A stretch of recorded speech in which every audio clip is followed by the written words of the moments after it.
오늘 온라인 기후학교 세 번째 시간인데요.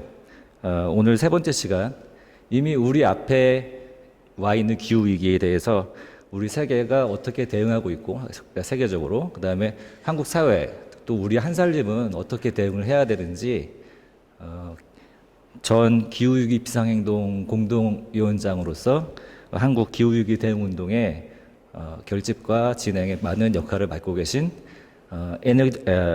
에너지기후정책연구소 한재학 소장님 모시고 말씀 들어보도록 하겠습니다. 네. 한살림에 와서 이렇게 강의하니까 영광입니다. 네. 근데 제 얘기가 이렇게, 뭐랄까요, 좀 슬프고 너무 우울하고, 그럴 것 같습니다. 앞서 두 강의자분들도 그런 얘기를 많이 해주시긴 했을 텐데, 제 강의가 좀 더 그러지 않을까 싶습니다. 기후가 무엇인가에 대해서는 얘기를 많이, 앞 강의에 들으셨을 텐데요. 기후변화, 기후위기 이런 얘기 들었을 때 떠오르는 이미지, 단어 뭐 이런 것들이 있을 겁니다. 아마 그것 중에 하나가 이런 거 있겠죠, 그죠? 근데 왜 기후위기 하면 이 북극곰부터 생각할까요? 네. 아니, 이유가 있습니다. 환경단체들이 기후위기 얘기하면서 북극곰 얘기를 많이 했기 때문입니다. 북극에 빙하가 녹고 살 데가 없으니 북극곰들이 먹을 거리도 없고 심지어는 서로 싸워서 동족 뭘까지 한다 이런 얘기까지 많이 하면서 불쌍한 북극곰을 위해서 기후변화를 막아주세요 라고 하는 스토리로 그동안 많이 얘기했습니다. 그런 얘기 많이 들어보셨을 텐데요. 그런데 정말 북극곰 때문에 우리가 뭔가를 할 수 있을까 그런 질문도 해볼 법합니다. 여러분들이 아는 북극곰이 있냐 이렇게 질문을 해보면 다들 웃으시더라고요. 네. 여기서 안이라는 것은 뭐랄까 나와 뭔가 내가 어떤 행동을 바꿀 수 있을 만한 구체적인 관계 이런 것들이라고 생각하는데요. 보통 북극곰 얘기를 가지고 얘기를 하다 보면 기후변화는 뭔가 좀 먼 나라고 좀 이렇게 중요하긴 하지만 좀 뭔가 당장에 어떤 내가 행동을 해야 될 것 같지 않은 어떤 이슈인 것 같습니다. 그런데 이 얘기를 다른 방식으로 풀어보는 건 어떨까 싶습니다. 그런데 기후변화하고 기후위기 하면 떠오르는 단어가 아마 폭염 같은 거일 겁니다. 그죠? 그렇다면 폭염이라고 한다면 당장 한살림에서는 어떤 분들을 떠올릴 겁니다. 네, 생산자들이죠. 우리는 시작을 생산자로부터 시작하는 기후위기 얘기를 해볼 수 있지 않을까 싶기도 하고요. 또 야외에서 노동하는 다른 분들도 많이 있죠. 노동자일 수도 있고 혹은 쪽방촌 노인일 수도 있을 겁니다. 이런 거로부터 출발한 기후위기 얘기를 좀 하면 좋을 텐데 아직은 그런 얘기가 적은 것 같습니다.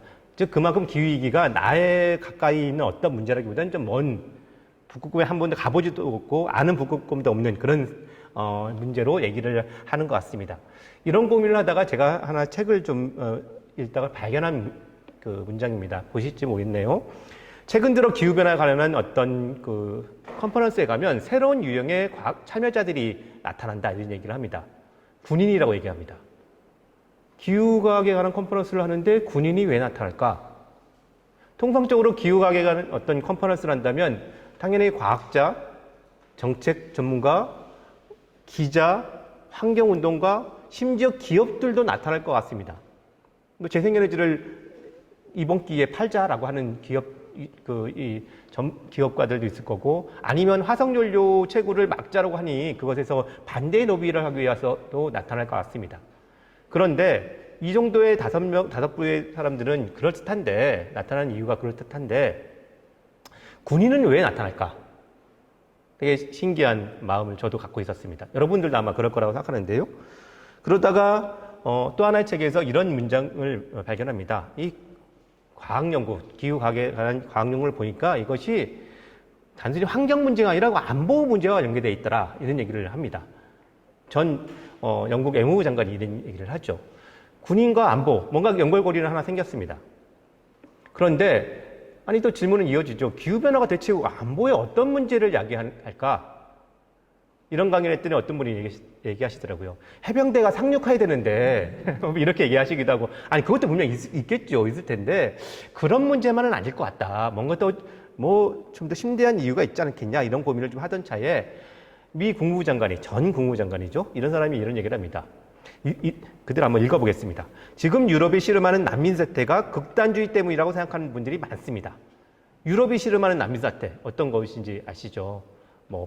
이 아프리카 지역에서 중동 지역에서 어떤 이유인지 몰라도 다 넘어가고 그것 때문에 사실 유럽 정치 지형이 바뀌지 않습니까?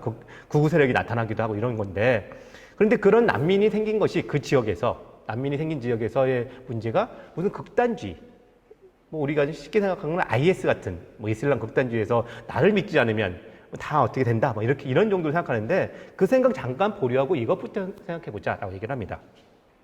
물도 식량도 없이 오로지 생존을 위해 한 부족이 다른 부족과 싸우면 그 지역에 어떤 상황이 빚어지겠습니까? 라고 하는 질문을 합니다. 물도 식량도 없는 상황이라는 게 어떤 상황인지 그게 왜 발생하는지 우리 답은 알고 계시죠. 기후변화 때문이라고 보통 얘기하지 않습니까? 사막화, 폭염, 비가 안 오는 이런 등의 때문에 더 이상 생존할 수 없는 이런 상황인데 그렇다면 그 물도 식량도 없이 살고 있는 부족들이 어떻게 해야 할까요? 1번, 편의점을 간다. 그건 아니겠죠, 그죠? 어쨌든 뭔가 물도 식량도 있는 어떤 지역으로 이동할 겁니다. 그럼 그 지역에 누군가가 살고 있지 않다면 다행이지만 그럴 리는 없고요. 또 살고 있어도 풍족하다면 다행이지만은 그럴 리가 없을 거면 그 다음엔 벌어지는 일이 뭘까요?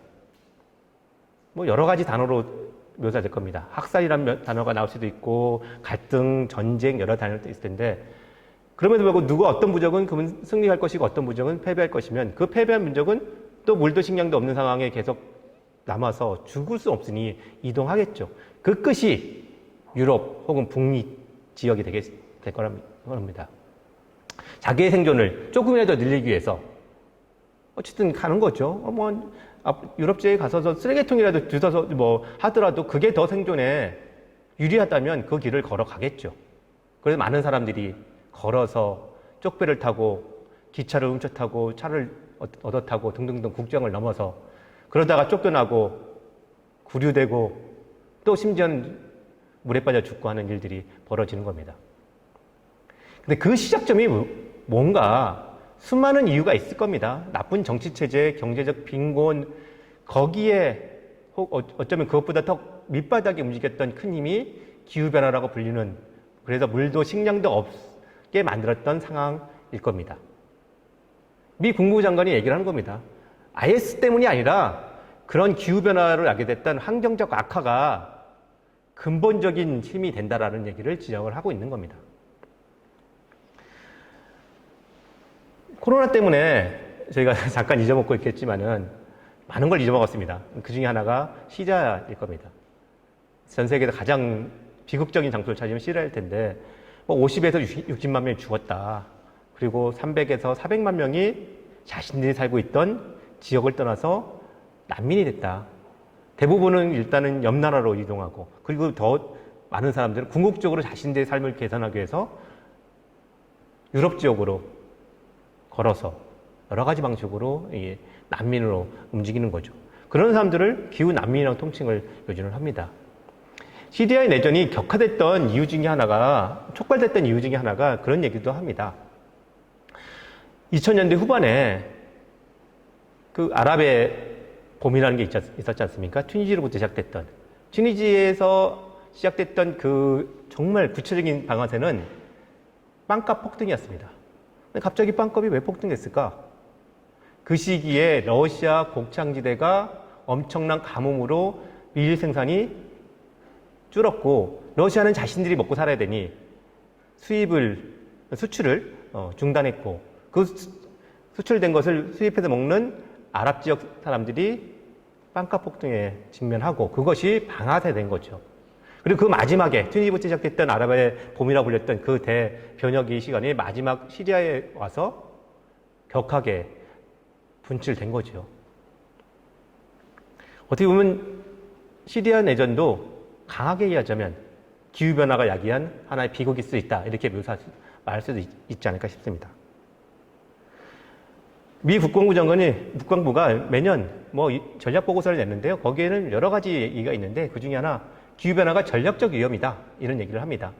여러 가지 의미겠죠. 자신들의 안보를 지키는 이유에서 전략적이기도 하고 전 세계의 자신들의 이해관계를 지키기 위해서 소위 좋은 말로는 세계의 경찰력 역할 같은 이런 일을 하는 데 있어서 어디에서 갈등이 일어나고 충돌이 일어날지 이런 것들을 이해하기 위해서는 기후변화가 어떤 방식으로 일어날지 어떤 강도로 문제를 야기할지를 알아야 되기 때문에 이런 보고서를 쓰고 앞서 제가 인용했던 책에서 기후 컨퍼런스에 나타났던 군인들은 아마도 이런 보고서를 쓰느라고 참석하고 있었겠죠. 작년에 초에 나왔던 호주에 나왔던 보고서입니다. 그 보고서의 서문은 크리스 베리라고 하는 호주 참모총장 출신이고 지금 우리로 얘기하면 국방대학원 원장이라는 정도 되는 사람이 서문을 썼습니다. 그 서문 자체가 저는 너무 인상적이어서 서문만 일단 가져왔는데요. 그 서문에 의하면 호주 상원위원회가 기후 위기에 대해서 조사를 했다고 합니다. 그러면서 결론을 이렇게 냈다고 합니다. 지구에 생겨난 지적 생명체가 너무 이른 시기에 멸종에 직면해 있거나 혹은 바람직한 미래 발전의 잠재력이 영구적이고 급격한 파괴에 직면하고 있는 것이라고 얘기를 했다고 합니다. 멸종, 영구적이 급격한 파괴, 이런 용어로 기후 변화를 묘사를 하는 겁니다. 다른 느낌이죠. 근데 사실 이것보다 저는 크리스 베리가 인용한 다른 얘기가 더 극적이고 더 등골이 오싹했습니다. 사실 기후변화에 대해서 과학자들이 얘기한 거는 한 40년도 더 됩니다. 그리고 우리가 기후 과학자 협상을 한 것도 거의 30년 가까이 해왔고요. 그럼에도 불구하고 과학자들이 계속 기후변화가 있다. 그리고 인위적인 이유 때문이다. 그리고 그것이 우리한테 정말 대재앙이 올 것이다라고 끊임없이 얘기했는데도 불구하고 우리는 한 번도 온실가스를 줄여본 적이 없습니다. 아니죠. 정확히 얘기하면 몇 가지 사건 때문에 97년, 98년 경제위기 때, 2008년, 2009년 금융위기 때, 그리고 지금 이 시기 코로나 때문에 온실가스가 잠깐 줄었습니다. 계획한 게 아니라 대재앙을 막기 전에 조그만 재앙에 부딪혔기 때문에 잠깐 낮춘 거죠. 과학자들 입장에서는 대체 이렇게 연구했는데 왜 기후변화를 막기 위해서 온실가스 줄이지 않을 것이냐. 내가 더 많은 과학을, 더 많은 지식을 얘기한다고 해서 정말 인류가, 사회가 바뀔 거냐, 온실가스 줄일 거냐라는 큰 절망에 직면해 있고 그런 과학자들 중에 일부는 남은 시간에, 그 시간이 얼마인지는 모르겠으나 남은 시간 동안 내가 이 연구실에서 그 연구를 하느니 집에 돌아가서 가족들과 시간을 보내는 게 더 좋겠다라고 생각하면서 집에 돌아가는 과학자가 나왔다라는 얘기를 들었다고 얘기를 합니다. 영화의 무슨 한 장면 같지 않습니까? 마치 이거는 거대한 불이 났는데 소방관들이 물 끌 수 있는 물들이 없어서 주저앉은 뭔가 그런 느낌 같은 묘사라고 저는 생각합니다. 얼마나 우리가 급박할까요? 이 얘기를 구체적으로 좀 얘기를 해보겠습니다. 파리 기후협약이라는 게 있죠. 그거는 92년에 이 UN 기후변화 협약, 97년에 교토 의정서부터 쭉 이어졌던 연속적인 협약일 텐데요. 파리 협약에 의하면 우리는 1.5도 내지는 2도씨 안에 온실가스 지구 기온 상승을 막자라고 목표를 정했습니다. 근데 지금 우리가 한 산업화 이전 시기부터 지금까지 한 1도씨, 그리고 기준에 따라서 1.1도씨 정도 올라갔다고 합니다. 1도씨라고 하면 1.5도씨를 기준으로 하면 0.5도, 2도씨를 기준으로 하면 1도 남았습니다. 2도씨와 1.5도씨 사이에는 엄청난 차이가 있습니다. 어떻게 보면 1.5도씨도 결코 안전한 세상은 아닙니다. 그러나 2도씨에 비하면 그나마 안전한 세상입니다. 여러 가지 지표들이 있습니다. 예컨대 2도씨 되면 북극해의 얼음이 10년에 한 번씩 다 녹아버릴 거라고 봅니다. 근데 1.5도씨를 유지한다면 100년에 한 번 정도 녹을 거다. 더 구체적인 생명에 관한 얘기도 있습니다. 2도씨쯤 되면 전 세계 모든 해양의 산호초가 싹 없어질 거라고 얘기합니다.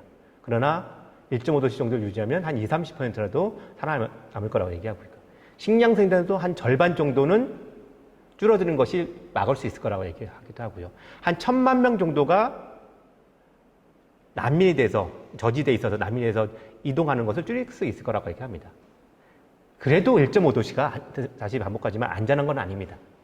근데 1.5도씨, 2도씨를 우리 막기 위해서 각 국가들한테 얼마나 줄일 것인지, 2030년에 얼마나 줄일 것인지에 대해서 각자 자발적으로 목표를 정해서 내오라고 했습니다. 2015년 파리 협정에서요. 보시면 2도시 목표줄은 얼마큼 줄여야 될지, 1.5도시는 얼마큼 더 줄여야 될지 이 그래프가 보이실 겁니다. 그런데 우울하게도 파리에 왔던 각국 정부들이 써낸 목표치를 합산해 보니 오히려 3.2도, 3도가 넘을 거라고 하는 계산이 나왔습니다. 파리 협정을 사람들이 지구를 구할 마지막 비상구라고 얘기를 했음에도 불구하고 실상은 구멍이 뻥 뚫린 그런 뭔가 이상한 이 비상구였던 겁니다. 이 얘기를 좀 더 얘기를 해보도록 하죠. IPCC 1.5도 보고서, 특별보고서가 있습니다. 많이 들어보셨을 겁니다. 전 세계 정책 전문가들, 정책 관료들은 다 이걸 기준으로 요즘 많이 얘기를 하고 있는데요. 18년 송도에서 채택된 보고서입니다. 앞서 말한 것처럼 파리 협정에는 두 가지 목표가 있었다고 하지 않습니까? 1.5도랑 2도 목표가 있습니다. 2도는 주로 선진국들이 좀 주장한 목표입니다. 선진국들은 뭐 여러 가지 이유 때문에 2도만 해도 우리는 살만해 라고 얘기한 반면에 소위 개발도상국들, 저지대에 있고 태풍과 해안가에 있고 등등등의 이 기후변화의 피해를 많이 보게 되는 이 개발도상국들은 1.5도시를 우리 해야 된다라고 얘기를 주장했습니다. 사실 그 싸움의 결과가 파리협약의 2도시와 1.5도시라는 두 가지의 목표가 있는, 좀 어떻게 보면 이상하죠. 하나만 있으면 되는데 두 가지가 있는 이유가 그거죠. 그리고 나서 파리 그 총회에서 어떻게 보면 그나마 다행인데 이 IPCC라고 하는 기구한테 1.5도 특별보고서를 써달라고 요청합니다. 2도시와 비해서 1.5도시가 얼마나 좀 나은 조건인지. 그래서 아까 제가 쭉 얘기했던 몇 가지 얘기들은 거기서 나온 얘기입니다. 그리고 그러려면 어떻게 해야 되는지를 얘기합니다. 2016년도에 우리가 52기가톤이라고 하는, 기가는 10억이라는 뜻이죠. 메가, 기가, 10억, 52기가톤 정도를 배출하고 있는데 그거를 2050년까지 제로로 만들어야 되고, 그리고 10년 후에, 지금 우리 기준으로 10년 후입니다. 2030년까지 2010년 기준에서 45%를 줄여야 된다고 얘기를 합니다. 정말 급격하게 줄이는 겁니다. 그렇지 않으면 우리가 1.5도를 넘어설 확률이 66%를 넘는다. 이런 겁니다. 근데 이런 계산은 어떻게 이루어졌을까 하는 것에 있어서 우리 그레타 툰베리 얘기를 다시 한번 가져와 보겠습니다. 그레타 툰베리가 누군지는 제가 설명하지 않더라도 많이 아실 겁니다. 그레타 툰베리가 2019년 7월에 프랑스 하원의원에 가서 연설을 합니다. 국회의원들, 그리고 정치가들, 여러 전문가들 앞에 연설을 합니다. 여러분들은 1.5도 보고서에 있는 탄소 예산이라는 것을 들어본 적이 있으십니까? 라고 질문합니다. 여러분들도 들어보신 적 없으시겠죠? 그죠? 네. 아니, 여러분들 아시면 정말 대단한 일입니다. 왜냐하면 산업부 장관도 몰라서 지금 며칠 전에 국회에서 그 질문에 어버버거렸습니다. 우리 예산은요. 근데 예산 문제가 아닙니다. 번역어가 탄소 예산인데 영어로 버젯이라는 건데 일종의 영어로는 스톡이라는 것도 있죠. 총량 이런 것, 그런 거와 같이 비슷한 개념입니다. 뭐냐면 우리가 과학자들이 오랫동안 연구를 하다 보니까 온실가스를 대기 중에 얼마나 배출하면 온도가 얼마나 올라가겠구나 하는 것에 일종의 비례관계를 이해하게 됐습니다. 그래서 과학자들은 산업화 이전부터 대기 중에 온실가스를 배출을 어느 정도 하면 1.5도씨를 넘고 어느 정도까지 하면 2도씨 넘는지를 알게 돼서 우리가 배출할 수 있는 온실가스의 총량을 계산할 수 있게 된 겁니다. 그거를 탄소 예산이라고 불리는 겁니다. 1.5도 탄소 예산, 2도 탄소 예산 이런 게 있습니다. 그레타 툰베리가 2019년 7월에 그런 얘기를 합니다. 우리한테 1.5도를 지키기 위해선 탄소 예산이 8.5년 남았습니다. 라고 얘기합니다. 그 얘기를 좀 더 해보겠습니다. 2도시 탄소 예산은 1.5도시 탄소 예산보다 많습니다. 당연히 많겠죠. 좀 더 배출하고 온도가 더 올라가니까요. 그러면 IPCC 5차 보고서에 하면 2,890기가톤 정도가 산업화 이전부터 배출할 수 있는 탄소 예산의 총량입니다. 66%의 확률로요. 그런데 2011년까지 1,890기가톤을 배출했다고 합니다. 빼면 1,000기가톤이 남았습니다.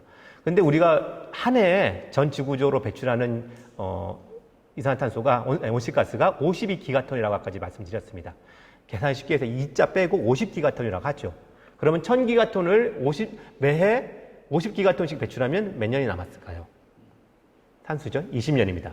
그런데 2011년까지 계산이라고 했으니 12, 13, 14, 15, 16, 17, 18, 19 8을 빼야겠죠. 그리고 우리 반 살았습니다. 올해 0.5를 뺍니다. 그러면 11.5년 남았다고 계산이 될 겁니다. 근데 1.5도 탄소이산으로 가면 더 비극적입니다. 1.5도는 더 작겠죠.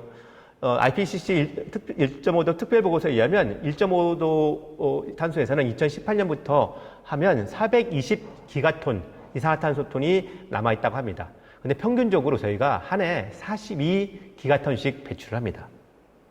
빼면 10년인데 2018년부터라고 했으니 2018년을 살았고 2019년 7월에 그레타 툰베리가 얘기할 때는 1.5를 빼서 8.5년이라고 얘기한 겁니다. 그런데 우리는 벌써 그 이후로 1년을 살았습니다.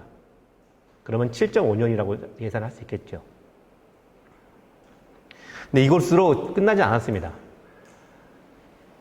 여러분은 요즘 북극 지역에 영구 동토증이 녹는다는 이런 얘기 많이 들어보셨을 겁니다. 그죠? 영구 동토증에는 뭐가 있느냐?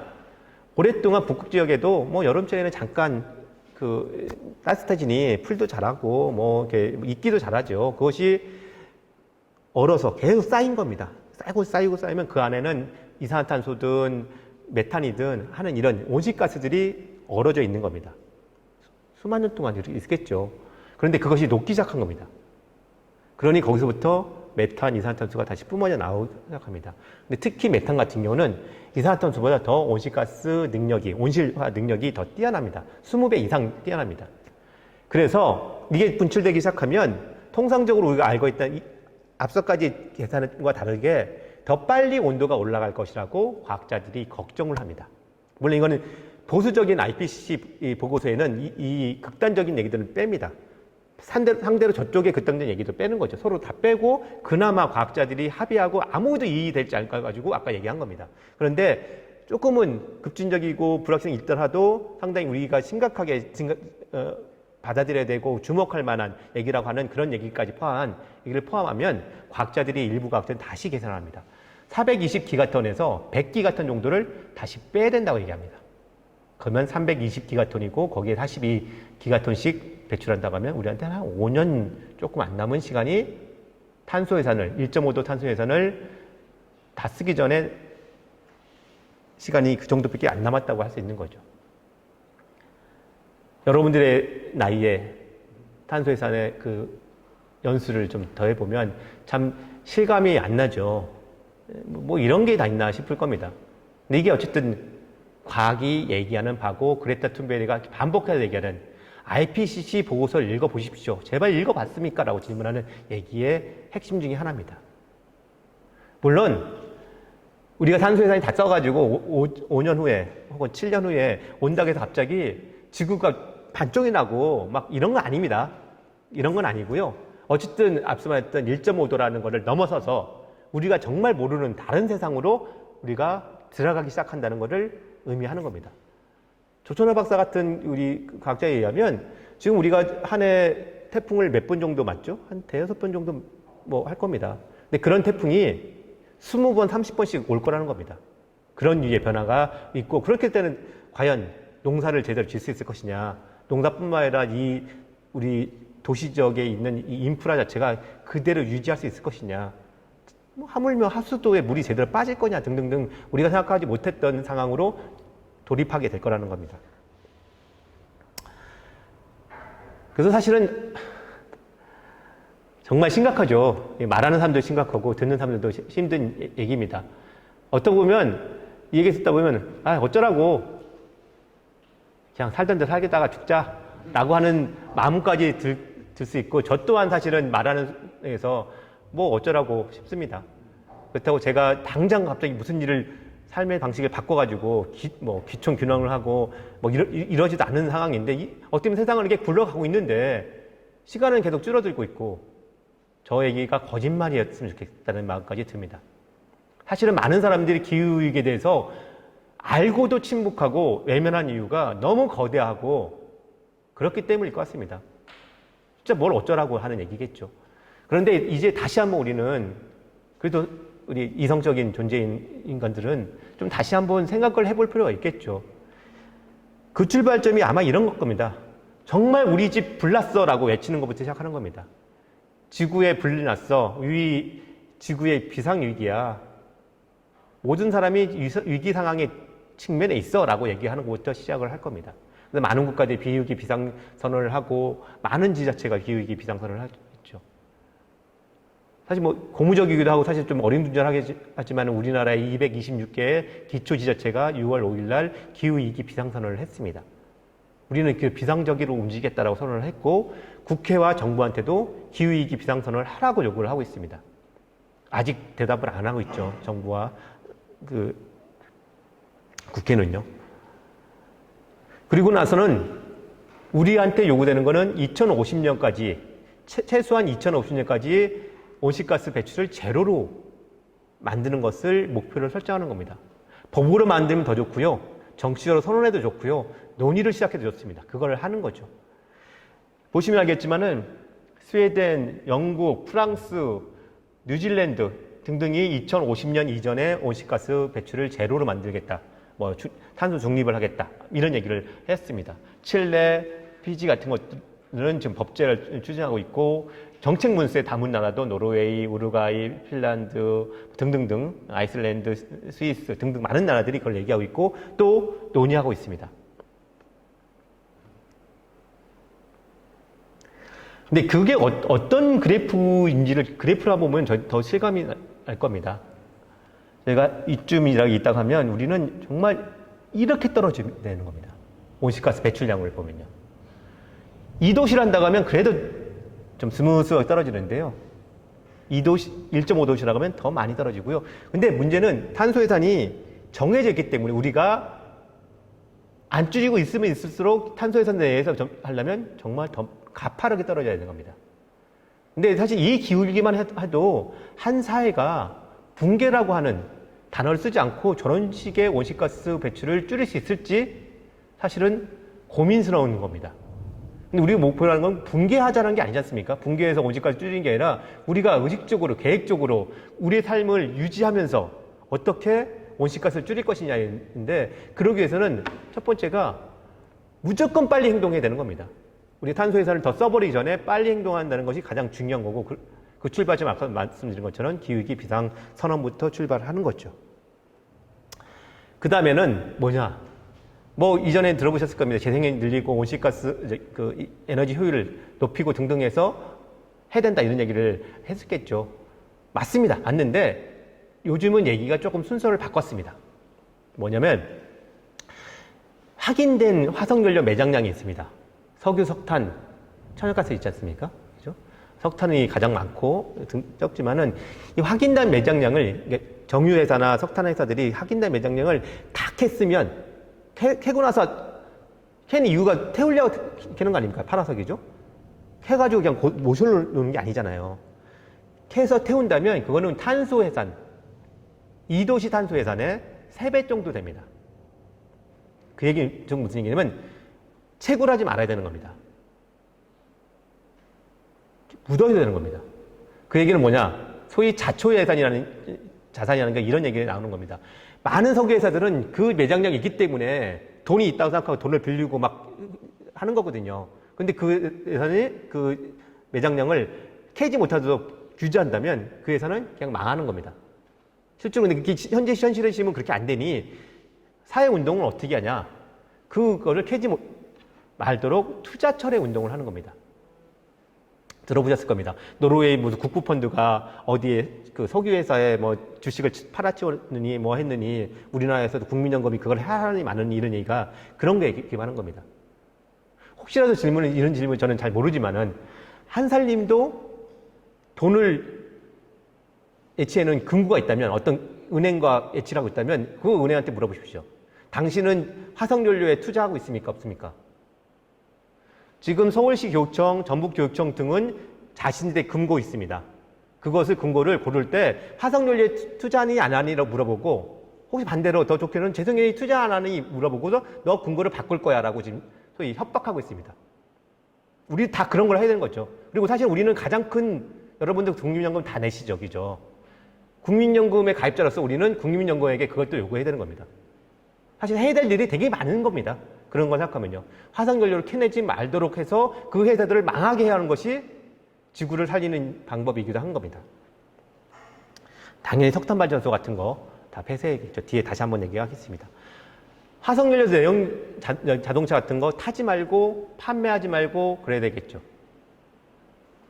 그래서 실제로 하는 운동은 내연기관 자동차를 판매하지 말도록 하는 운동이 벌어지고 있고, 빠르면 30년, 더 빠르면 25년부터 늦으면 40년까지 해외 주요 시장에서 화석연료 내연기관차를 판매를 금지하도록 하는 법률들이 만들어지고 법제화되기 시작하고 있습니다.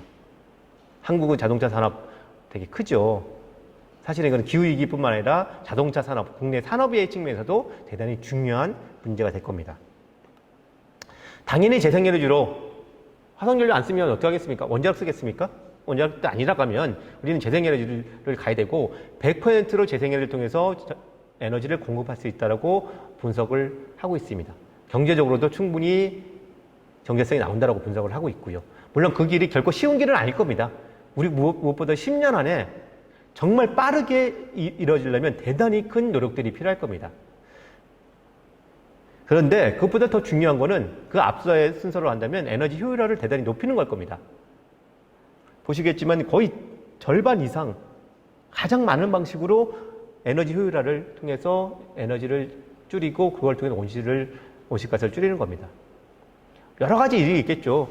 차 타는 거보다 자전거 타는 거보다 걷는 거 등인데, 근데 문제는 걸을 수 없는 거리에 살고 있는 사람들한테는 어떻게 할 거냐 문제가 있죠. 그러려면 그 사람이 살고 있는 직장 다니는데 옆에다가 집을 만들어주는 방식의 일도 필요할 겁니다. 이거는 사회혁명을 하자는 얘기거든요. 근데 사실은 그런 방식이 아니고 다른 방식으로 뭔가 전기차를 더 한다? 전기차는 기왕 나오는 게 예. 그런 문제를 생각하면 저희들 고민할 것들이 많이 있겠죠.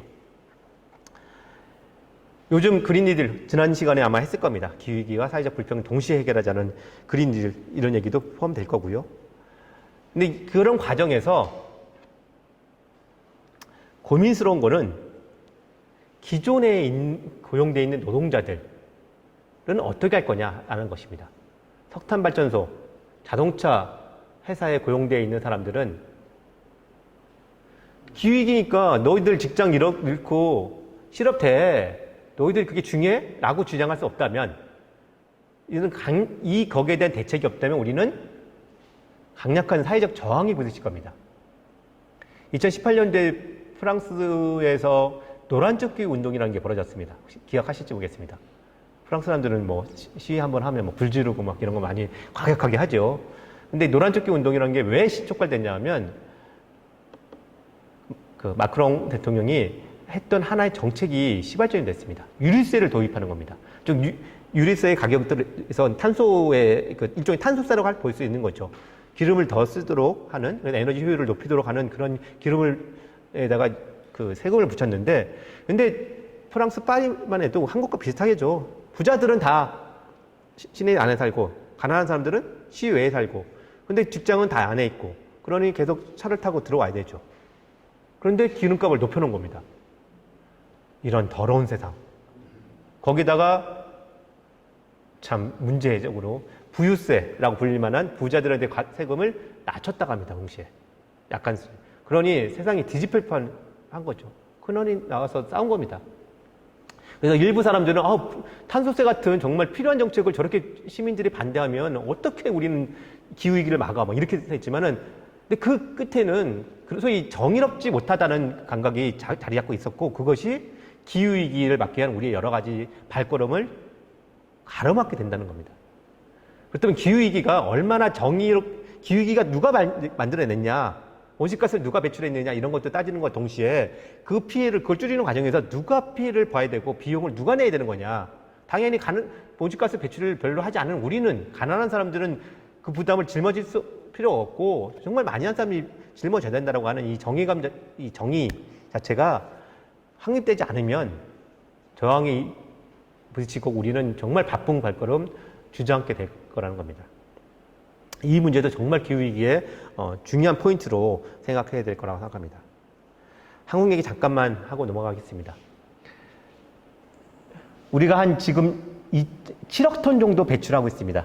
여기 잠깐 여기 줄어든 거는 97년, 98년 이쪽이고, 여기는 2008년, 2009년이고요.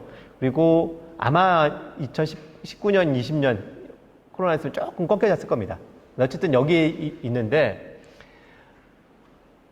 뭐 박근혜 정부 그리고 문재인 정부도 그 동일하게 좀 받았는데요. 우리가 그 파리 협정회에서 2030년 감축 목표를 제시했는데 이쯤입니다. 5억 3천만 톤. 이것도 사실은 엄청나게 많이 줄이는 거죠. 10년 사이에 이만큼 줄여야 됩니다. 그런데 국제 환경단체들이 분석에 하면 한국이 그 정도만 줄인다면 우리는 전 세계가 3도 내지 4도가 올라갈 거다 이렇게 얘기를 합니다. 그러면서 매우 불충분한 목표라고 아주 뭐랄까 차가운 평가를 했습니다. 그 이유가 뭐냐? 한국은 온실가스 배출량이 이산화탄소만 기준할 때 세계 7위에서 6위 정도까지 올라갑니다. 독일을 이겼습니다. 축구도 이기는데 독일을 뭐 이런 농담을 하면 썰렁한가요? 그죠? 그 정도고 우리나라의 경제력이 어느 정도 됐죠? 뭐 세계 10위권, GDP로 해도 뭐 총량으로 해도 한 13위 뭐 이쯤 되고요. 무역량 뭐 온갖 걸 다 해봐도 10위권 왔다 갔다 합니다. 온실가스도 많이 배출하지. 경제 능력도 정말 세계 10위권 안에 있는데 그런 너희 나라가 온실가스를 요만큼밖에 안 줄여준다면 다른 나라들이 한국처럼 하겠다라고 하면 우리는 3도, 4도에 올라갈 거다라고 얘기하면서 그런 걸 생각했을 때 너희들이 한국이 줄여야 될 것은 어느 정도냐? 이 정도까지 내려야 된다. 2억 9천만 정도까지 2030년까지 내려와야 된다는 겁니다. 그리고 한 얘기를 더 붙입니다. 그런데 말이지 방글라데시, 이디오피아 등등등 저개발 국가들, 개발도상국 사람들이 조금이라도 자신들의 발전을 위해서 뭔가 온실가스를 배출할 수 있는 여력이 있어야 되는 거 아니겠니? 그렇다면 그거를 누군가 더 줄여줘야 돼. 가장 많이 줄여야 될 거는 미국 같은 데겠죠. 그런데 우리나라도 그거로부터 벗어나지 못하기 때문에 그 여유를 만들기 위해서 너희들은 좀 더 줄여야 돼. 소위 기후정의 원칙에 의하면 너희들은 좀 더 줄여야 돼라고 하면서 2억 1천만 톤까지 줄여야 된다라고 얘기를 하고 있는 겁니다. 거의 뭐 한 해 뭐 7, 8%씩 온실가스를 아마 줄여도 될까? 뭐 이럴 겁니다. 그런데 우리는 계속 요거를 고집하고 있습니다. 문재인 정부에 들어와서도요. 제가 그냥 너무 답답해서 막 그림을 그려봤습니다. 여기에서 한 7억 톤 정도에서 2050년까지 도달하려면 이 직선 곡선을 타고 그냥 쭉 내려가도 정말 어마어마한 방식으로 줄여야 될 겁니다. 그런데 앞서 말한 것처럼 기후 정의에 입각해서 다른 나라가 조금이라도 그래도 뭔가 숨쉴 공간이라도 두고 가난한 나라들이 할 수 있도록 하면 우리는 더 이런 곡선을 따라가야 될 겁니다. 연간 마이너스 한 19% 정도까지 떨어져야 될지 모르겠습니다. 사실 얘기하면 사람들이 다 그런 게 가능할까요? 라고 하는데 저도 사실은 이게 잘 모르겠습니다. 그냥 주범적으로 말하자면 이렇다는 겁니다. 그런데 그것이 실제로 가능하게 해서는 앞서 말한 것처럼 재생이 늘리고 뭐 여러 가지 늘리는 방식의 것들이 대규모로 신속하게 그리고 사회 번역이라고 불릴 만한 혹은 사회 혁명이라고 불릴 만한 방식으로 이루어진다면 어떨까라는 고민을 해보는 겁니다. 무엇을 해볼까? 무엇을 할 것이냐 얘기할 때 사실 저는 뭐 나름 연구자이기도 하지만은 요즘 들어서는 뭐 연구자로서 뭐 멋진 얘기 안 합니다. 데모하자라고 얘기를 합니다. 왜냐면 저 정도의 변화를 하려면 정말 강력한 사회적 힘이 있지 않고는 도저히 안 될 것 같다는 생각이 듭니다. 어찌 보면 기술이 없거나 정책이 없거나 제도가 없어서 안 하는 거라기보다는 그 사회적 힘이 없기 때문에 우리는 시간만 계속 보내왔던 거라고 생각합니다. 그레이타 툰베리가 그 기후를 위한 금요일인가요? 스웨덴 의회에서 피켓팅 하고 시작했던 이 일이 전 세계에 퍼져서 수많은 지역의 청소년들이 시위에 나섰고 그것이 2019년 작년이죠. 9월 달에 전 세계 44개국에 77만 명, 700, 약간 헷갈리네요. 700만 명 가까이 되는 사람이 시위에 동참하는 큰 힘을 발휘했고 그 끝에 유엔 정상회담이 열려서 77개국의 국가들이 우리 2050년까지 배출제 만들겠다라고 하는 그런 결의도 나오는 힘이 거기에 있었다고 생각합니다. 그것이 전문가들이 아무리 분석을 열심히 한다고 무관하게 그게 있어야겠지만은 강력한 사회적 힘이 있어야 되는데 그거는 정말 기후위기다라고 하는 인식으로부터 출발해서 당장 바꿔라 라고 하는 요구까지 결집시키는 게 제일 중요하다고 생각합니다. 그 중에 하나, 영국 멸종저항의 이야기를 조금 특별히 하고 있습니다. 멸종저항이라는 그 단체 이름 들어보셨을지 모르겠습니다. 이름이 좀 살벌하죠. 멸종입니다. 지금까지 지적적 시간 동안 5번째 대멸종이 있었죠. 근데 지금 우리가 6번째 대멸종에 들어가고 있고, 그거는 사람 빼고가 아니라 사람을 포함하고 대멸종에 들어가고 있다라고 이 사람들은 주장합니다. 이게 뭐 과학적으로 틀린 얘기도 아닙니다. 우리가 이대로 간다면 그 멸종이라고 불릴 만한 사건에 우리는 처해질 거다. 우리가 현 세대가 처해질지 모르겠지만은 그 다음 세대 혹은 다다음 세대는 그 가능성이 높다라고 주장을 하고 있죠. 그러면 이 사람들이 하는 주장은 자신들의 목표는 사회적 혼란이다라고 명시적으로 얘기합니다. 이런 사회운동을 혹시 들어보셨는지 모르겠습니다. 한국식으로 말하면 빨갱이 되겠다고 하는 거를 요새는 뭐 이런 운동 비슷한 겁니다. 그죠? 사회적 혼란을 만들겠다는 자체가 목표라고 하니 대체 무슨 일이 있길래 이 사람들이 얘기하느냐. 이 그림은 영국 템즈강에 있는 다리입니다. 우리식으로 하면 한강대교죠. 한강대교를 출근길에 점거했습니다. 무슨 일이 일어날까요? 사회적 혼란이죠. 아이고, 주먹질하는 사람, 뭐 물론 일부는 지지하는 사람도 있지만 난리가 났겠죠. 그리고 이 사람들이 하는 거는 우리가 매 막았는지, 우린 잡혀가도 좋은데 우리가 매 막았는지 들어라라는 겁니다. 영국의 자연사박물관, 세계에서 가장 큰 뭐 고래 뼈라고 하는데요. 그 안에 그냥 들어가 누운 겁니다. 작년에 우리 그 시위할 때, 대학로 시위할 때 같이 했던 다인 퍼포먼스 같은 걸 하는 거죠. 출근길 전철 위에 올라가지고 시위를 합니다. 차를 못 지나가게 하는 거죠. 여러 가지 방식으로 문제를 만들어냅니다. 심지어는 그런 시위도 했다고 합니다. 영국 BBC 방송이라고 있지 않습니까? 공영방송. 사실 기후변화에 관해서 BBC 방송처럼 정말 열심히 방송한 게 없다라고 평가를 하는데 불구하고 이 사람들 올라가서 점심시간에 모든 출입구를 막고 너희들이 밥 먹을 자격이 있냐고 묻는 시위를 했습니다. 그렇다면 한국의 뭐 KBS나 등등등 어떻게 될지 이런 상상도 해볼 수 있는 거죠. 로저 할렘이라고 이것을 좀 대변하는 이런 사람의 인터뷰가 그거는 한국에도 번역되어 있습니다. 한번 꼭 찾아 읽어보시면 좋을 텐데요. 이 사람이 얘기한 거는 정말 우리가 오랫동안 얘기했는데 불구하고 안 바뀌는 거는 정말 우리의 얘기를 듣도록 만들려고 하는 것이고 그걸 사회적 언론은 우리 감수하겠다. 시민 불복종을 하겠다라고 얘기하면서 이 운동을 한다는 겁니다. 독일의 뭐 토지 정벌이라고 번역되는 이런 운동은 말 그대로 그냥 화석연료를 캐내지 못하도록 하는 집적 행동에 나서는 겁니다. 독일은 꽤 석탄 광산들이 많죠. 비슷한 마음으로 그게 뭐 아직은 충분히 따라가지고 있지 못해서 좀 가슴이 아프고 답답합니다만 비슷한 마음으로 이 기후위기 비상행동이 작년에 7월부터 준비해가지고 9월에 대학로에서 모여서 같이 외쳤죠. 한살림에서도 많이 참여하셨던 걸로 기억합니다. 그러면서 정부한테 요구했습니다. 기후위기 인정하고 비상선언을 해라. 그리고 배출제로 계획 수립해라. 그리고 기후정의 입각해서 계획을 수립해라. 그리고 독립적인 범국가기구 만들어라. 이런 주장을 했습니다. 그런데 그거에 대해서 아직도 정부는 특별한 언급이 없습니다.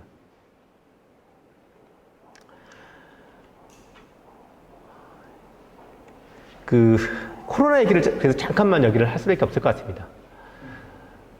코로나가 엄청난 타격을 입었죠. 그래서 뭐 전 세계 항공 해외 여객선 자체가 80% 이상이 지금 뜨지 않고 있다고 합니다. 한국에서도 뭐 아시아나 항공, 그 대한항공 등등이 다 지금 휴직하고 있고 망하는 회사들 많이 있죠. 전 세계 공장들 다 멈췄고 자동차 멈췄고 등등 했습니다. 특히 우리 1, 4분기에 더 심했죠. 그러다 보니 온실가스가 줄었습니다. 대기 오염물질 줄인 것처럼 줄었습니다. 하루 단위로 볼 때 가장 많이 떨어진 건 한 15% 정도까지 줄었다고 합니다. 그래도 최근 들어 다시 경제 봉쇄가 풀리고 이렇게 하면서 다시 하기 시작했죠. 하다 보니까 조금 올라가긴 했는데 그래도 한 마이너스 5.6% 정도, 7% 정도 온실가스가 전 지구적으로 줄어들 거다. 2019년에 비해서. 한 번도 그 정도로 줄어본 게 없습니다. 그래서 일부 사람들은 코로나 같은 일들이 더 많아져야 된다. 이런 얘기도 사실 이게 좀 여러 가지 복잡한 얘기인데 쉽게 할 수 없는 얘기지만 그런 얘기도 하긴 합니다. 그런데 불행하게도 코로나 같은 일이 매해 벌어져도 우리는 온실가스 감축 목표를 달성하기 어렵다는 계산이 나옵니다. 앞서 말한 것처럼 5.7% 정도가 온실가스가 줄었다고 하는데 예측되는데 UNEP에 의하면 2030년까지 우리가 매해 7.6% 정도의 온실가스를 감축해야지만 1.5도의 목표 안에 있을 수 있는다고 분석을 합니다. 그만큼 그 사이에도 갭이 있는 겁니다. 이렇게 우리가 힘든데 한국은 그나마 K방향을 잘해서 어떻게 보면 덜 힘들지 몰라도 해외 나라들은 정말 말 그대로 집 밖에 나가면 잡아가는 정도의 엄청난 강력한 봉쇄를 했지 않습니까? 그렇게 했는데 불구하고 그때 줄어들었던 온실가스 감축량이 우리가 목표로 한 감축량보다 더 적었다는 이런 생각하면 정말 우리가 어떻게 해야 될 건가 이런 고민을 하는데요. 그러다 보니 세계의 많은 사람들이 이 코로나를 보면서 여러 가지 얘기들을 시작합니다. 그런데 코로나를 보면서 사람들이 그래도 긍정적으로 생각하는 거는 세상에 코로나가 오니까 절대 불가능했을 것 같은 일들이 가능하네?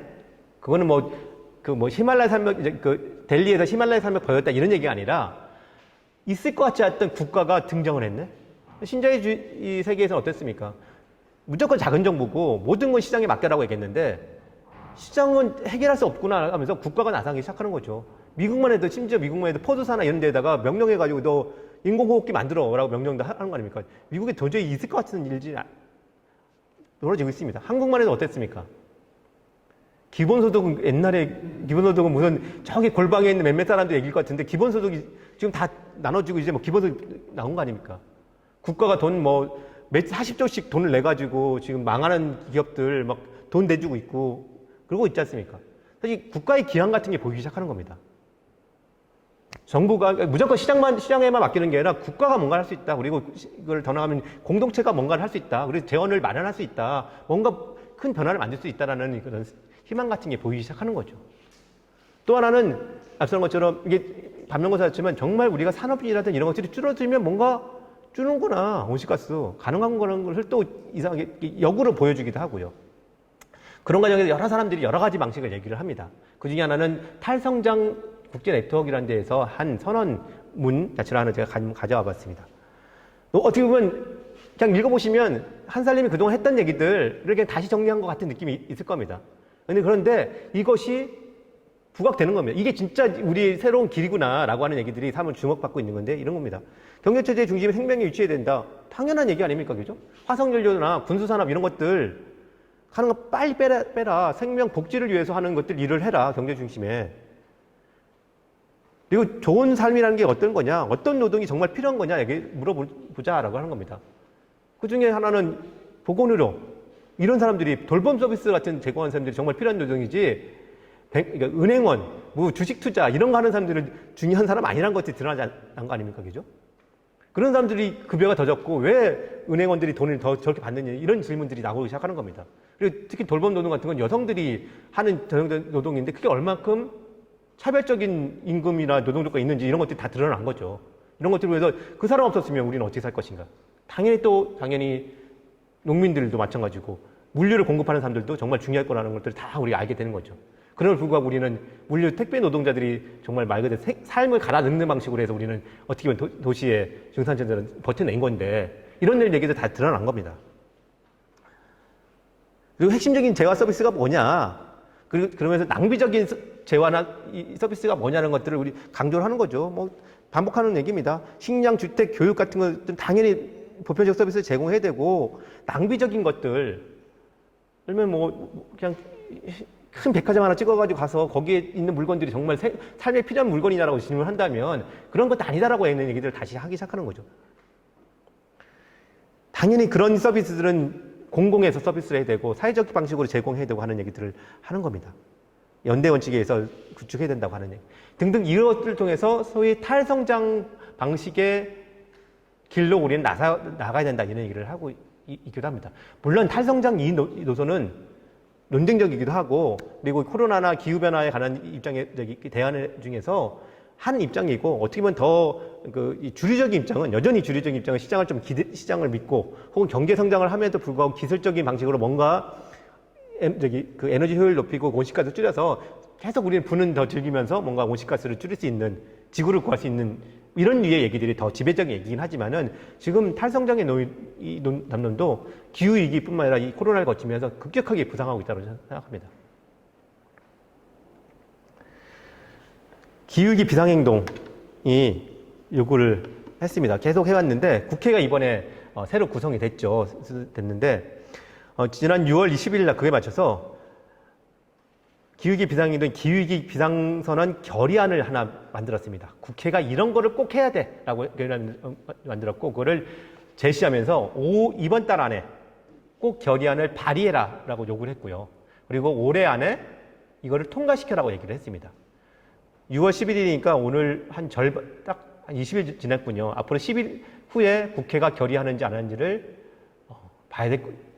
발의하는지를 봐야 될 거고, 아마 기후위기 비상행동은 항의 방문 등등등 생각할 수 있는 제 맘 같아서는 정거농성이라도 해야 될 것 같은 마음이고, 다 때를 모르러 가야 될 거라고 생각하는데요.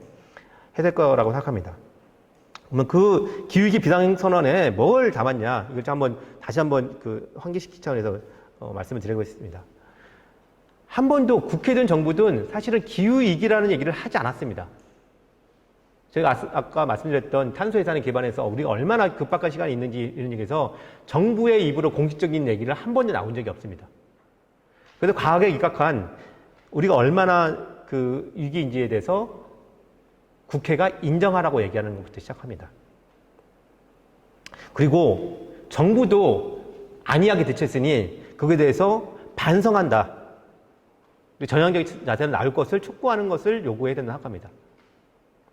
무엇보다도 아까 1.5도 보고서 얘기하는 것처럼 2030년까지 45% 절반 가까이 온실가스를 줄일 것, 그리고 2050년까지 탄소 제로를 만들 것을 선언하라고 요구하고 있습니다. 올해 그거에 관련된 국제적인 협상에 내는 문서를 만듭니다. 그거 안에 꼭 담겨야 되는 거고요. 그리고 그 과정에서 노동자, 농민, 빈민, 지역주민 등 소위 사회적 약자라고 불릴 만한 사람들이 참여해서 의견을 반영하고 불필요하게 불평등하게 비용을 감당하는 일이 없도록 평등하게 비용을 부담하도록 하는 요구를 담아야 될 겁니다. 그걸 위해서 특별위원회 만들고 탄소 사회를 위한 예산 편성, 법제도 등등 해야 될 일이 많습니다. 국회가 해야 되겠죠. 그리고 나서는 무엇보다 가장 핵심적인 게 기후 문제는 에너지 문제이기 때문에 석탄, 석유, 천연가스 같은 화석연료의 사용되기 때문에 에너지 전환을 필요하고 그 대표적으로 석탄 화력 발전소를 중단하고 재생에너지로 전환할 것을 구체적으로 요구를 했습니다. 그리고 무엇보다도 지금 그린 뉴딜 얘기를 많이 하지 않습니까? 참 그린 뉴딜도 좀 답답한데요. 그린 뉴딜만 얘기하면서 일자리만 얘기하는데 일자리뿐만 아니라 기후변화 막기 위해서 온실가스를 얼마나 줄일 것인가 이 목표를 설정하는 것이 빠져있는 상태에서 그린딜 얘기하는 게 정말 문제라고 생각합니다. 그리고 더 나아가서는 사회적 불평등을 어떻게 해결할 것인가를 같이 얘기하지 않는 방식의 그린딜이 문제라고 생각하고 있기 때문에 기후위기 대응, 사회적 불평등 해소, 양질의 일자리 창출 등이 같이 그린 뉴딜 계획에 포함되어야 된다고 요구했습니다. 그리고 구체적으로는 말만 하지 말고 당장에 해줄 성결과제 같은 걸 저희가 제시했습니다. 대표적인 게 뭐냐?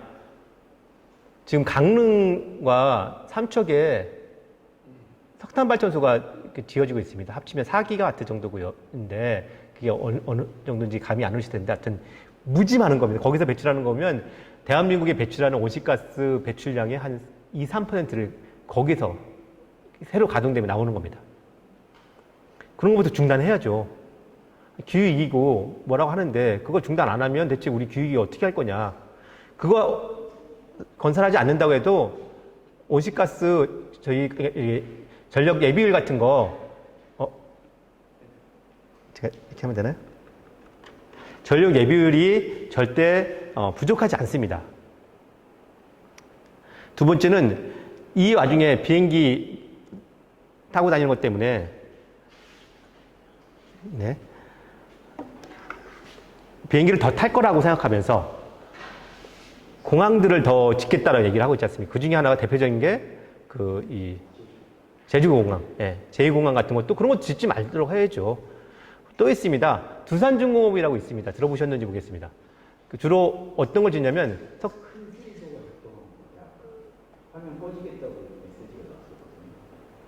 네, 그냥 얘기를 해도 되겠습니다. 네.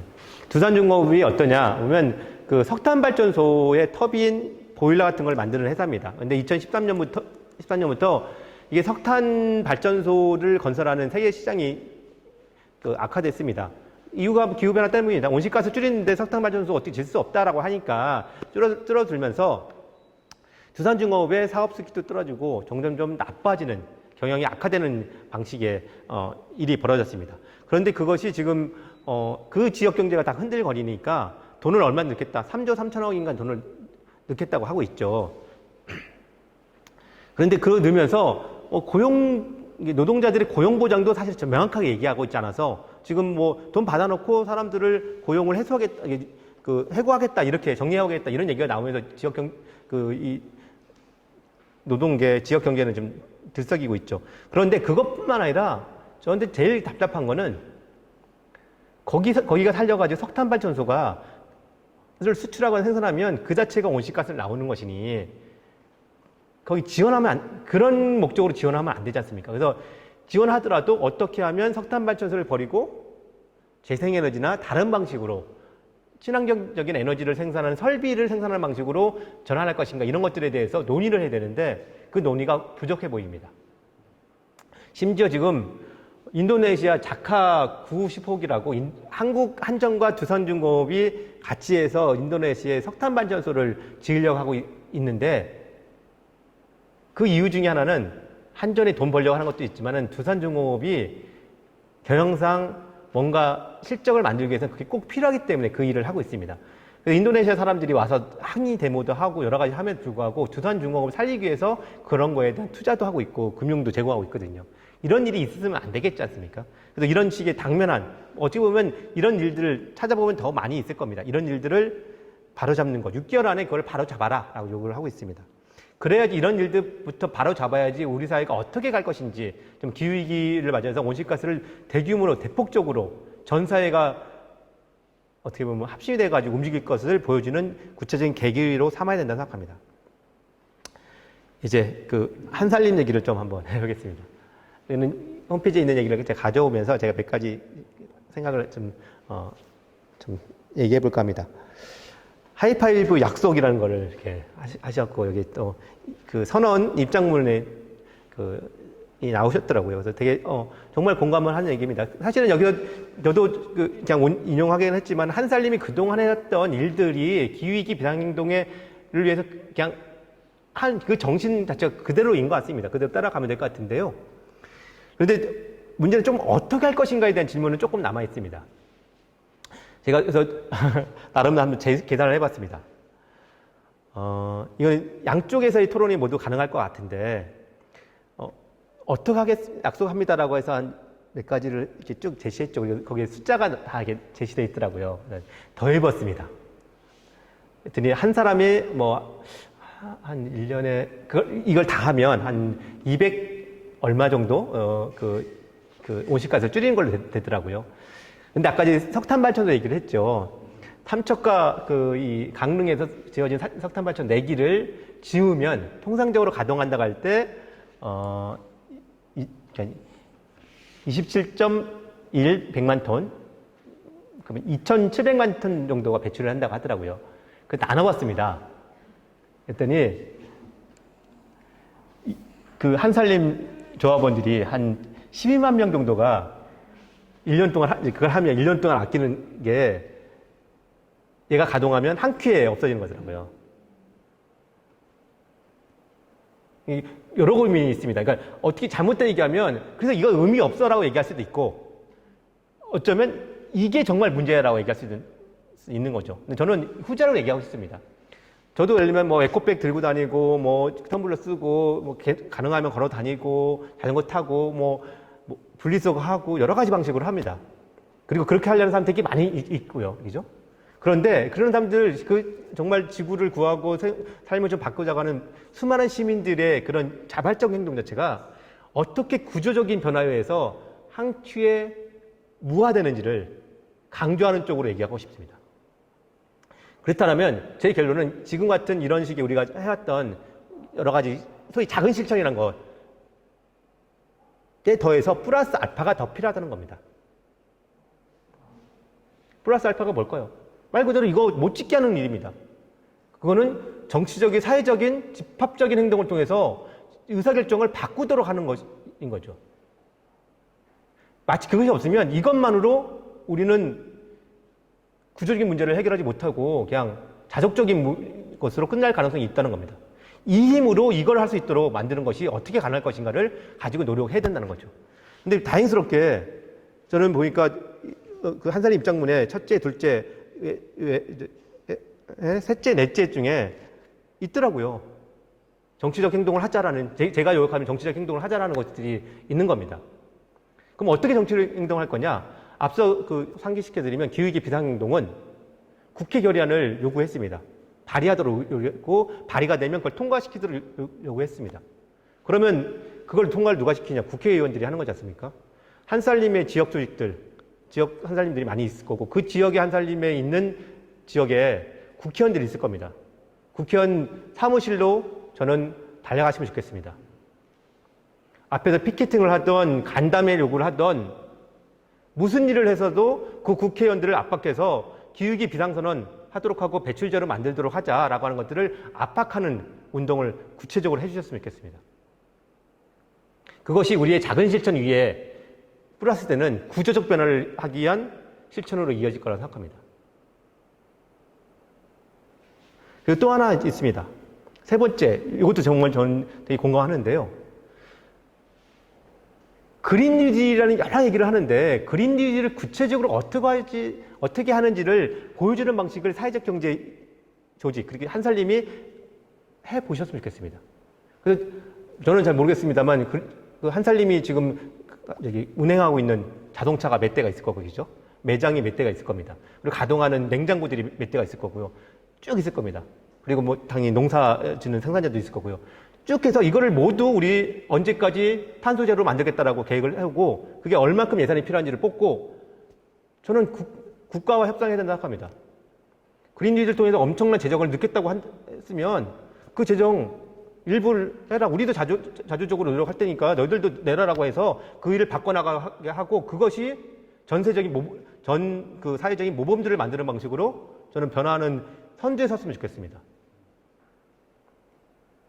이런 일도 하면서 회원들의 작은 실천도 더하고 그리고 정치적, 사회적 행동도 더해서 한살림은 기후위기를 뚫고 나가는 가장 강력한 맨날식으로 하면 선도부대? 이게 표현이 좀 그렇습니다만 이런 역할들을 할 수 있지 않을까 그런 생각이 듭니다. 네, 이 정도로 해서 제 말씀 마치겠습니다. 네. 예, 열정적으로 강의해 주셔서 감사드립니다. 예, 먼저 온라인 질의를 소개하기 앞서 지금 현장에 참석하신 분들 먼저 우선권을 드리고 싶은데 혹시 네. 네, 저 한살림 홍보기획팀에서 일하고 있는 신현주 실무자고요. 네네. 진짜 약간 웃긴 거긴 한데 네. 지금 기후 위기 해결을 위해서 딱 한 개만 할 수 있어요. 근데 네. 그건 무조건 이루어져요. 네. 무조건 실현돼요. 그러면은 어떤 거를 목표로 하고 싶으세요? 딱 한 개만 할 수 한 개요? 있어요. 이게 야박해요. 대통령을 바꿀 수 있다. 아니면 뭐 기후 위기법을 발의할 수 있다. 이런 네. 것 중에서 한 개만 만약에 우리가 목표로 해야 된다면은 어떤 네. 거를 개인적으로도 괜찮아요. 네, 저는 요즘 장기적인 거 못 보겠어요. 앞서 말했던 그런 시간 이 축 때문에 그런지 몰라도 저는 딱 올해 연말까지만 보입니다. 연말까지 보인다면 아까 말한 것처럼 기후위기 비상선언 국회 결의안이 통과돼서 정부가 그리고 국회가 2050년까지 배출 제로를 하고 2030년까지 온실가스 배출을 상당히 급격하게 아까 말했던 5억 3천만 톤이 아니라 한 2억 톤까지 내려오는 목표를 설정하겠다라고 선언하면 좋겠습니다. 정부나 그 집권 그러니까 그것과 관련해서 그러면 정부나 집권당 민주당 쪽의 어떤 반응이나 전망 이런 건 어떻게 보고 계시나요? 비관적인가요? 낙관을 하기에는 참 앞길이 잘 안 보이는데 그나마 좀 희망이 되는 등불 몇 가지가 있죠. 그래서 국회에 들어간 예컨대 뭐 대표적으로 이소영 의원 같은 젊은 의원이 30대 젊은 의원인데 이 사람은 기후변화 사실 운동을 같이 하던 동료입니다. 들어갔고 지금 아까 말했던 산업부 장관이 탄소 예산이라는 걸 모른다고 하는 것에 답변을 이끌어내는 의원 같은 있죠. 그런 사람들이 그린 뉴딜 그리고 뭐 기후위기 비상선언 추구하는 이런 등의 여러 국회의원들이 좀 있고 어떻게 보면 뭐 문재인 대통령이 그린 뉴딜이라는 단어를 쓰고 뭔가를 얘기하는 것도 그나마 조금의 변화인 건 분명한 것 같습니다. 그래서 그런 가능성들이 아예 닫혀 있지는 않다라나 불구하고 해야 할 길이 너무 먼데 그것으로는 너무 뭘까요? 충분치 않아. 정말 마음이 너무 급한 거죠. 급한 그런 상황입니다. 네. 예, 그럼 온라인으로 들어온 질문 한 두 네. 가지만 먼저 말씀드리겠습니다. 첫 번째는 지자체에서 환경정책 업무를 보는 공무원입니다. 예, 네. 어떤 역할과 실천이 필요할까요? 예, 두 번째는 현실적으로 한국은 기후위기 대응에 적극적인 태도로 전환할 것으로 보이지 않는데 어떤 충격요법이 필요할까요? 정부와 국회는 소극적이고 국민은 편리와 소비를 포기하려는 의지가 약해 보여서 답답합니다. 그런데 후자부터 얘기하면 저는 개인적으로는 희망이 좀 있다고 생각합니다. 앞서 보여드렸던 그 9월 21일 요 집회에 다들 좀 참여하셨을지 모르겠는데 한국 환경운동 역사에서 구체적인 피해 사례가 있는 집회 말고 기후위기 얼마나 추상적입니까?기죠. 그런데 불구하고 5천 명 이상의 그 시민이 나왔다는 거는 저는 그런 역사는 없다고 알고 있습니다. 그렇죠. 사람들한테는 그 밑에 어떤 두려움도 있고 그리고 변화를 시키려고 하는 어떤 마음도 있다고 생각합니다. 그런 마음들이 꽤 넓게 있다고 생각하고 제가 강의를 가든 어떤 행사를 하든 정말 생각보다 정말 많은 사람들이 모이고 있습니다. 그래서 그 힘들을 잘 모아서 지금 그런 좌절스러움, 비관적 이런 것들을 어떻게 뚫고 나갈 거냐 이런 것들이 그 길을 찾아야 된다고 생각하고요. 그래서 기후위기 비상선언 그리고 저 개인적으로 그렇지만은 저희 유일한 목표는 사회적 힘을 만들어서 정치가 움직이도록 한다는 아주 어떻게 보면 간단하면서도 가장 핵심적인 그 생각을 하고 있는 겁니다. 그랬을 때 정말 필요한 거는 우리가 개인이 그리고 한살림 같은 조직이 그리고 여기 조합원 활동가들이 서로가 정말 그 마음을 확인하는 게 중요한 것 같습니다. 정말 우리 기후위기인데 우리 뭐 하자 해야 되는 거 아니야 라고 하는 시작부터 시작해서 계속 넓혀가고 좀 더 조직적으로 만들고 하는 것이 대단히 필요할 것 같고 그래서 사실 저는 꼭 했으면 좋겠는 게요. 앞서 그 공무원분까지 있으신가 말씀하셨는데 226개 기초지자체장들이 무슨 일인지 모르겠으나 6월 5일 날 기후위기 비상선언에 서명을 했습니다. 그러면 앞서 제가 한살림 말씀도 드렸긴 했지만은 국회의원 쫓아가는 것도 꼭 하셔야 되지만은 그 전에 하실 거는 기초단체장을 방문하는 겁니다. 간담회를 요구하는 겁니다. 기후위기 비상선언 했는데 그럼 당신 진짜 뭐 할 건데요? 라고 물어보는 게 필요할 것 같고요. 그래야지 공무원들이 뭘 할 수 있는 공간이 생깁니다. 단체장이 관심을 보이고 뭐라도 좀 해야 된다라고 해서 해야지 틈이 벌어지는데요. 단체장이 아무런 관심이 없으면 정말 공무원들도 별 관심 없이 일을 하더라고요. 그런 측면에서는 뭐 더 잘하실 거라 생각합니다. 그 공무원 그 선생님이 더 잘하실 것 같은데 뭔가 변할 수 있는 그래서 기초지자체장을 움직일 수 있는 뭔가를 만드는 게 되게 중요한 것 같고 그게 지역에 있는 여러 분들 그리고 한살림 조합원분들이 할 수 있는 일이지 않을까 싶습니다. 네, 그러니까 우리 지역에 있는 조합원들이 지자체장을 찾아가서 공무원들이 참가할 수 있는 공간을 만들어주는 그런 것이 중요하다는 말씀이시네요. 네. 좀 더 정확히 하면 기후위기 비상선언을 했으니 기후 정책을 하고 에너지 전환 정책을 해야 됩니다라고 주장하면 그러면 시장 입장에서는 그거 해야 되는데 그럼 뭘 해야 되냐라고 공무원분에게 물어보겠죠. 그러면 뭐 그분들이 답답하면 저를 찾아오셔도 되고 꽤 뭔가 할 수 있는 데는 지금 많이 있습니다. 그걸 지원해 줄 수 있는데 그 공무원분이 거기 가서 뭘 할 수 있는지를 배우고 뭔가 해야 되겠죠. 근데 그 출발점을 만드는 게 제일 중요하지 않을까 싶습니다. 네. 네, 여기 오늘 현장에서 참석하신 분들 중에 말씀 잘 들었습니다.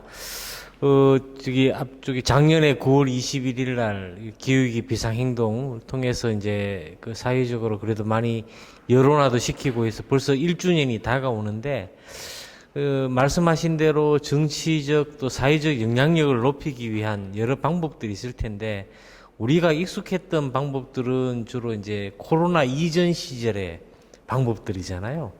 근데 저희도 오늘 강좌를 연초부터 하려다가 이제 그런 코로나 상황 때문에 미루다가 이런 온라인 강의 방식을 하게 됐는데 정치 사회적 영향력을 높이는 데 있어서 이 코로나 상황에서 우리가 또 할 수 있는 것들은 또 무엇이 있을까라는 것에 혹시 생각하신 부분이 있으면 좀 말씀 듣고 싶고 또 하나는 이제 기후위기 비상행동이 전국 조직인데 각 지역별로도 모임들이 만들어지고 있다고 알고 있습니다. 그것에 대해 좀 자세히 소개를 해주시면 좋겠습니다.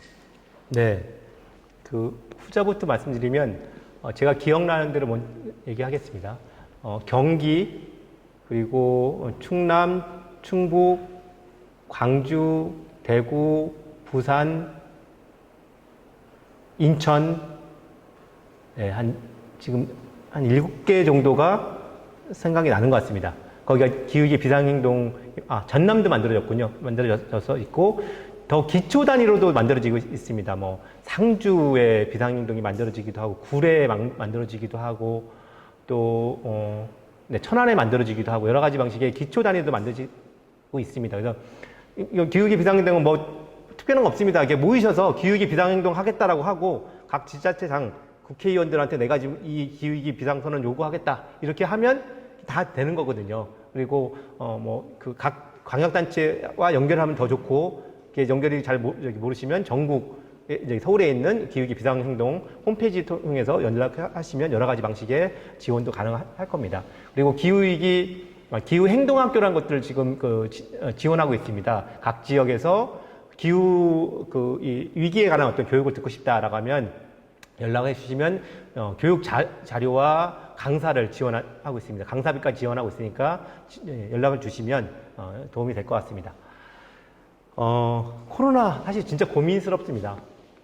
사회운동은 기본적으로 모이고 주장하고 떠들고 하는 게 사회운동 기본인데 못 모이고 있지 않습니까? 그래서 정말 창의적 방식으로 많이 고민을 하는 것 같습니다. 뭐 인터넷을 중심으로 주로 인터넷이시겠죠. 비대면 근데 저는 그 고민스러운 측면이 있습니다.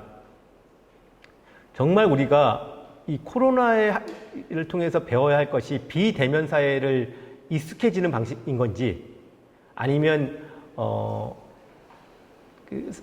뭐랄까요? 이 사람들의 소위 집합적 행동 자체를 어떤 식으로 그래도 도전하고 하려고 하는 용기를 내는 것인지 하는 사이에 고민이 있습니다. 후자로 가면 사실은 지금 코로나 위기처럼 정말 전염되고 하는 이런 것 때문에 되게 큰 문제라고 여겨지긴 하지만은 반대로 보면 그것이 오히려 뭐랄까요? 사회운동을 억압하는 이데올로기 같은 것으로도 좀 작동되고 있는 측면도 있는 것 같습니다. 이 사이에서 사실 인권운동 측면 영역에 있는 분들은 고민을 좀 되게 많이 하는 것 같아요. 그래서 요즘에 웬만한 것도 모두 그게 심지어 다 마스크 쓰고 정말 다 이렇게 멀리 떨어져 있다 하더라도 사회운동의 기본적인 집회와 시위에 대해서 부정하거나 거부하는 방식으로 작동되는 게 또 있는 것 같아서 그 문제에 대해서 우리가 어떻게 도전할 거냐 이런 고민도 있고요.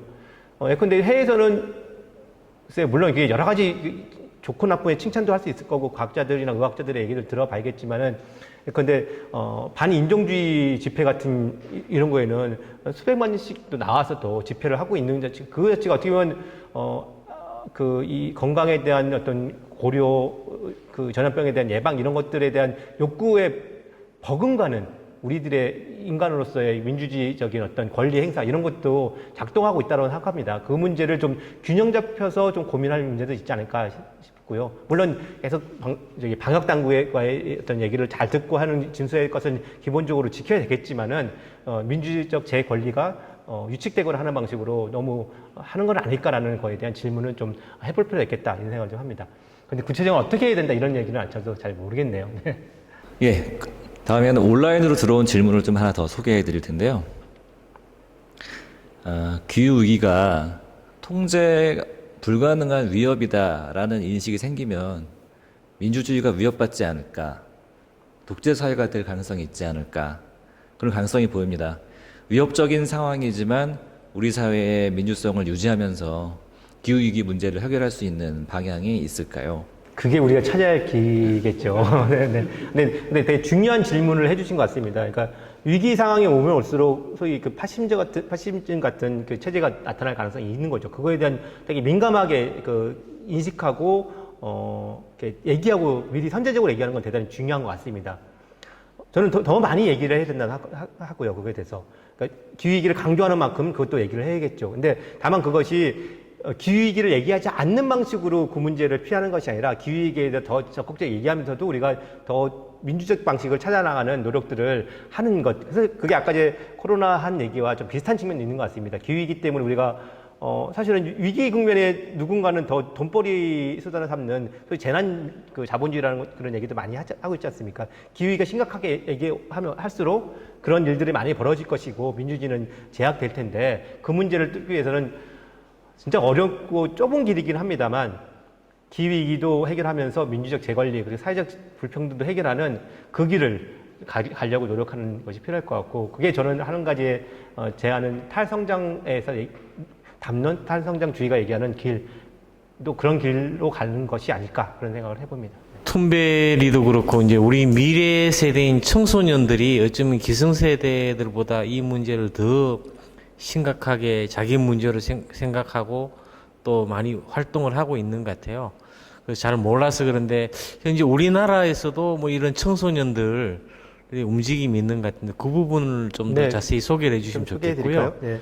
또 하나는 아까 그 영구 동토층이 녹아내리고 그 안에 있는 메탄가스나 이런 게 이제 방출될 우려가 있다 했는데 만약에 그런 단계까지 가면은 돌이킬 수 없는 비가역적인 상태로 가지 않을까에 대한 좀 걱정도 되는데 그런 부분에 대해서도 좀 더 자세히 여쭙고 싶습니다. 사실 그걸 또 뭐 티핑 포인트라고 얘기하는 후자부터 말씀드리면 티핑 포인트라고 하는 걱정되는 측면들이 몇 가지 있죠. 그러니까 말씀하신 비가역적인 상황이 들어서 우리가 어떻게 할 수 없는 상황으로 좀 빠져들 것라고 예측되는 몇 가지 포인트가 있는데 그 중에 하나가 그 영구 동토층에서 메탄의 방출이라든지 뭐 그 해양 산성화나 이런 바다의 기온 상승으로 메탄 하이드리드 같은 게 뿜어져 나오는 이런 것들의 그런 얘기일 텐데요.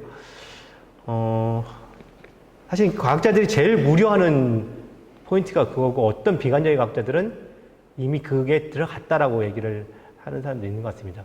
그걸 증명하듯이 뭐 작년부터 올해까지 쭉 나온 그 보도에 의하면 북극 지역 있는 영구 동토층에서의 그 촬영한 거 보면 녹아가지고 이렇게 늪지 같은 데서 이렇게 방울방울 메탄들이 막 올라오는 것도 이렇게 영상을 보여지고 있긴 하더라고요. 시작됐다 이런 거죠. 어떻게 보면 시작됐는데 그랬을 때 우리가 돌이킬 수 없는 길을 좀 들어간 거냐 아니냐. 진실은 어느 쪽이 좀 비관적인 쪽에 있는 것 같기는 합니다만 그래도 그것이 어쨌든 행동을 막는 어떤 포기의 이유가 돼서는 안 될 것 같다는 생각이 들어서 어떤 더 열심히 그건 관찰을 좀 해야겠죠. 청소년 얘기 보면 한국에서 청소년 기후 행동이 있죠. 그리고 사실 요 그림이 그걸 보여주는 거죠. 그리고 기후위기 비상행동이 작년에 9월 20일 날 한 번 모였다면 청소년들은 3월, 5월 그리고 9월에 이렇게 3번 정도의 행동을 좀 대규모 행동을 했습니다. 어떻게 보면 한국에서의 기후위기 비상행동, 그 소위 기성세대들이 활동했던 이 기후위기 비상행동은 청소년들의 행동에 자극받고 사실은 어떤 면에서는 좀 부끄러웠던 거죠. 우리는 뭐 하고 있나 이런 생각 때문에 출발해서 나온 것이기도 하고요.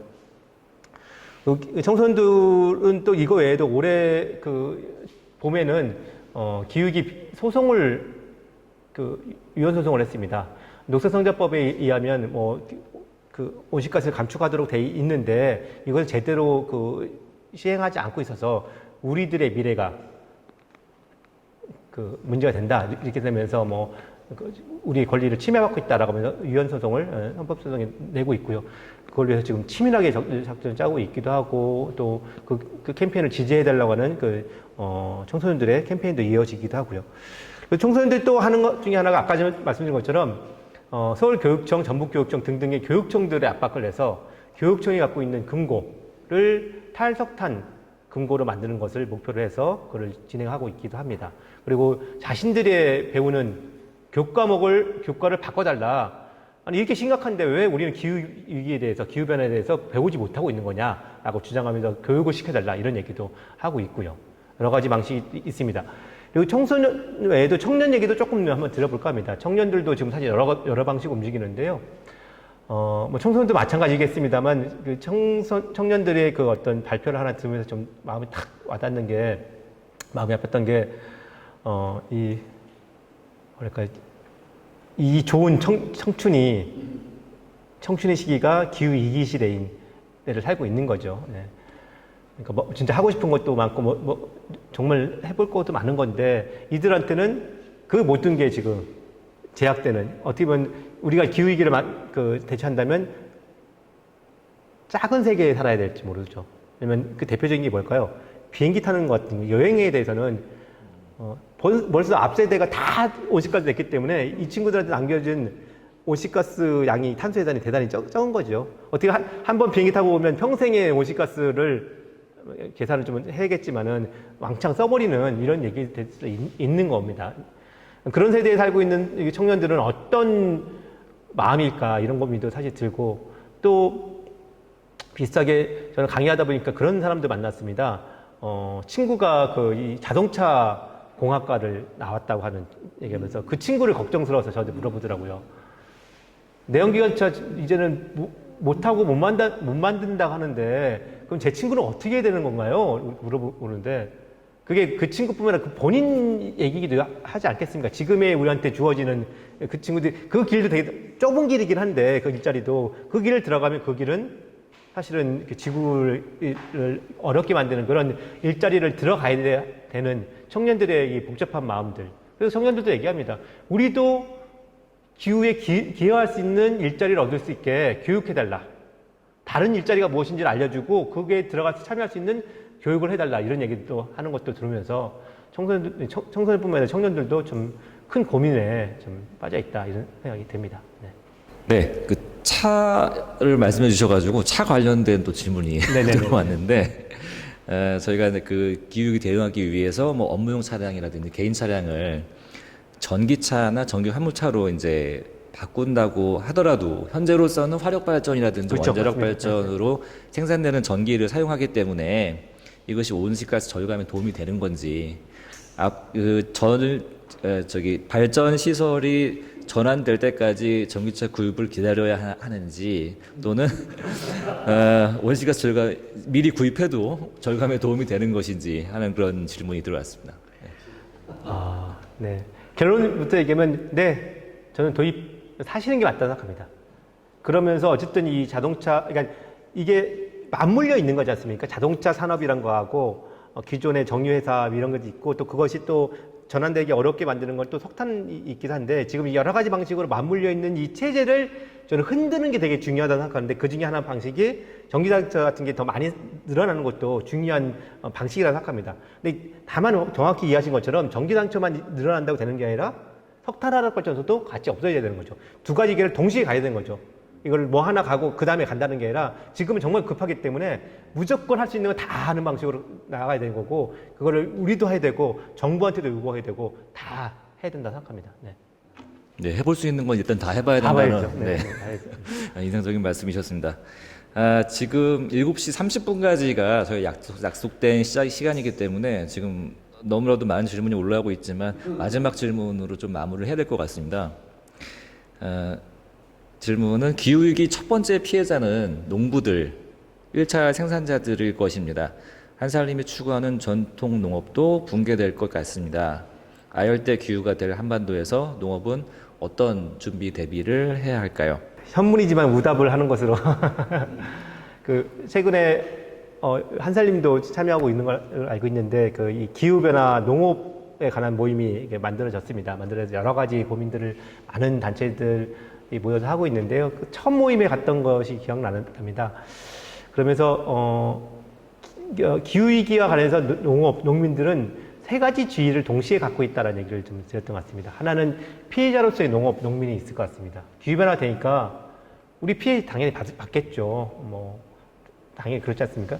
근데 또 한편에 보면 가해자로서의 농민도 있을 것 같습니다. 뭐 한살림의 생산자분들은 상대적으로 안 그러시겠지만은 농민 전체를 보거나 농업 전체를 보면 대규모로 화석 연료에 기반해서 하는 이런 짓고 또 대규모 축산하는 거 보면 사실 그런 역할들이 있는 거죠. 근데 사실 이거는 쌍인데 해결자와 피해자와 그 가해자로서의 이 쌍인데 우리가 추구해야 될 것은 그러면 이 둘 사이를 왔다 갔다 하는 것이 아니라 정말 해결자로서의 농촌, 농민이 어떻게 만들어질 것이냐 이런 것이 생각이 듭니다. 그래서 당연히 저는 한살림 같은 속에서 그동안 해왔던 이 활동들이 그 해결자로서의 어떤 농민, 농촌의 역할 같은 것들을 하는 모범적인 사례라고 생각합니다. 저는 이건 더 되게 그냥 한살림처럼 했던 것이 더 본격적으로 많은 그 지역에서 농민들, 농업들에서 이루어졌기를 바랄 거고요. 다만 조금 더 하자면 아까 말한 것처럼 우리 한살림 내에서도 쓰고 있는 뭐 화석연료라든지 좀 비효율적인 에너지 시스템이라든지 이런 것이 있다면 그걸 더 빨리 개선하면서 더 선도적인 역할들을 보여주면서 그 길을 가야 되는 것이 아닐까. 이 길도 사실은 그동안 30년 동안 걸어왔던 길 세울 때는 잘 모르지만 그 길을 제가 충분히 모르지만 이 도전도 정말 그거에 이상되는 강력한 도전일 수 있겠다. 이것들을 정말 한살림 여러 조합원들이 힘 모아서 나가주시면 좋겠다. 그런 생각이 듭니다. 예, 한살림에 대한 그 애정 어린 조언까지 열강해 주신 한재각 소장님께 다시 한번 박수 부탁드리겠습니다. 감사합니다.